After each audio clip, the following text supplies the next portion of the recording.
В этом небольшом видео я бы хотел рассказать о колерах, составных смесях из различных цветных красок. Художник в своей работе привыкает к устоявшимся красочным сочетаниям, привыкает к смесям, обладающим определенными свойствами, и эти составы вполне возможно делать заранее впрок. В своей работе я широко использую 4 таких составные смеси колера на данном этапе. Это коричневый, фиолетовый, салатовый и оливковый. Ну и вот как я это делаю. Для составления коричневого колера я использую 2 краски в пропорции приблизительно 1 к 1. Это зелень травяная мастер-класс и краплак розовый мастер-класс. Можно использовать краплак красный. Эта смесь очень близка по цвету к Марсу коричневому, темному, прозрачному. Такой же коричневый красивый цвет. Но в отличие от него имеет 2 очень важных преимущества. Во-первых, эта смесь намного более укрывистая, и кроющая способность выше у этой краски, что очень удобно в работе. Причем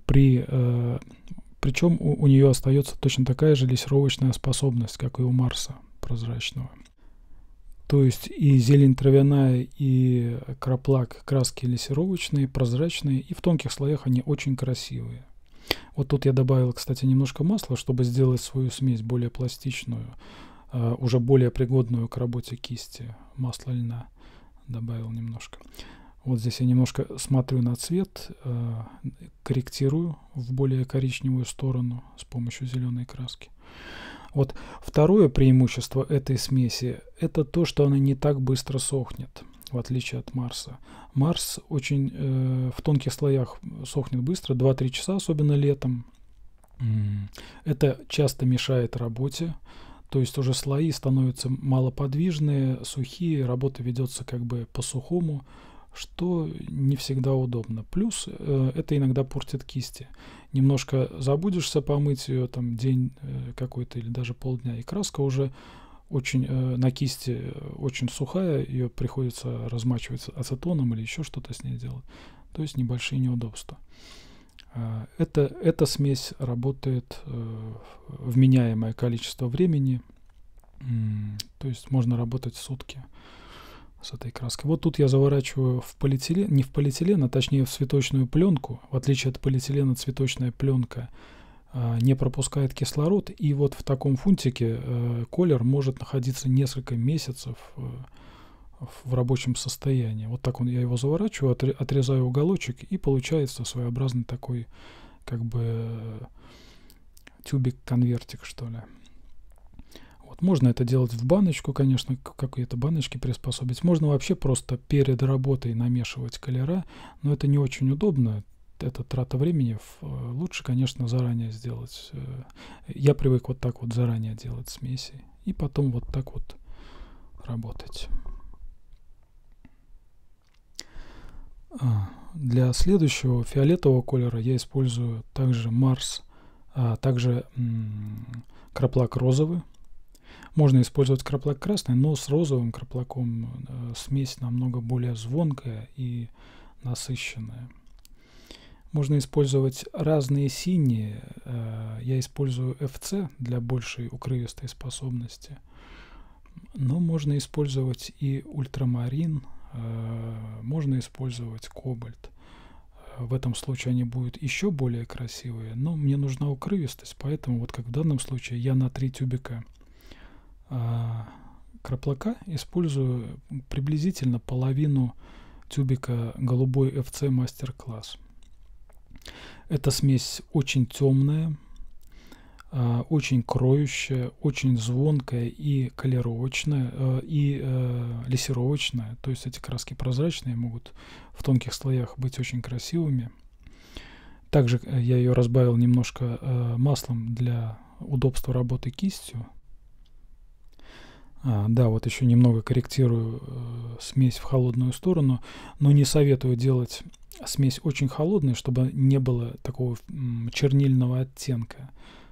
Смесь — это красиво, когда она так похожа на такую глубокую красивую сирень.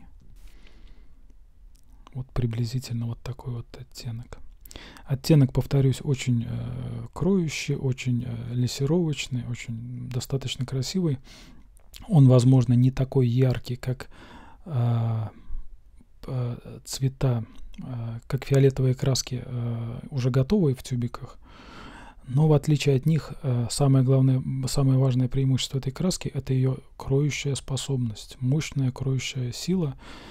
Повторюсь, можно вместо голубой ФЦ использовать ультрамарин, будет смесь еще более звонкая.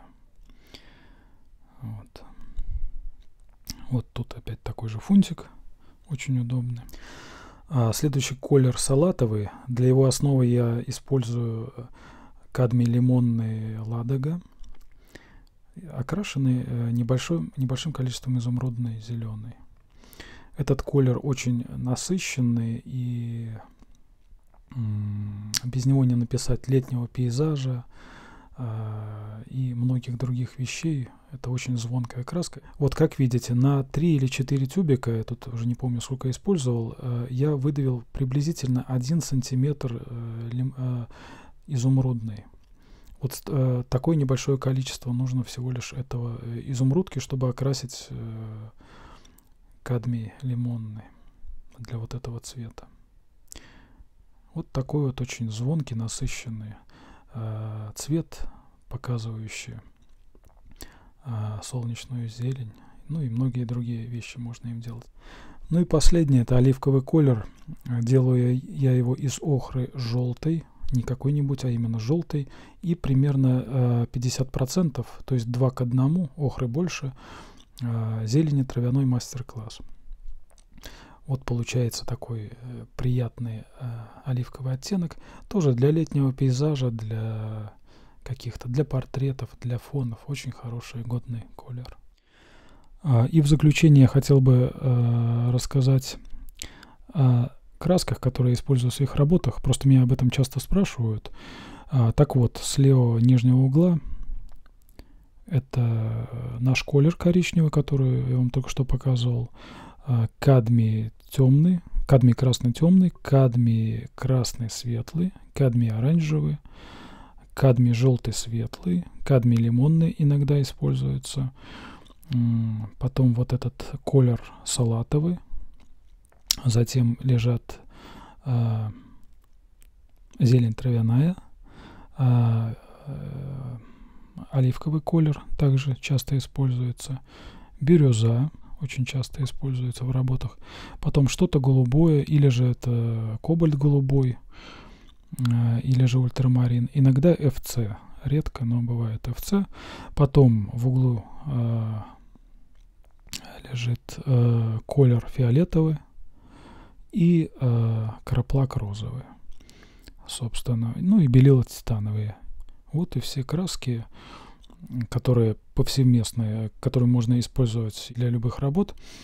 Иногда к ним на помощь приходят такие крайние цвета, как изумрудная, ФЦ краски, какие-то специфические розовые и так далее, так далее. Ну, повторюсь, любую работу можно завершить, используя только вот эти краски и их сочетания. Ну, на этом все. Задавайте вопросы в комментариях, постараюсь ответить. Подписывайтесь. Удачи!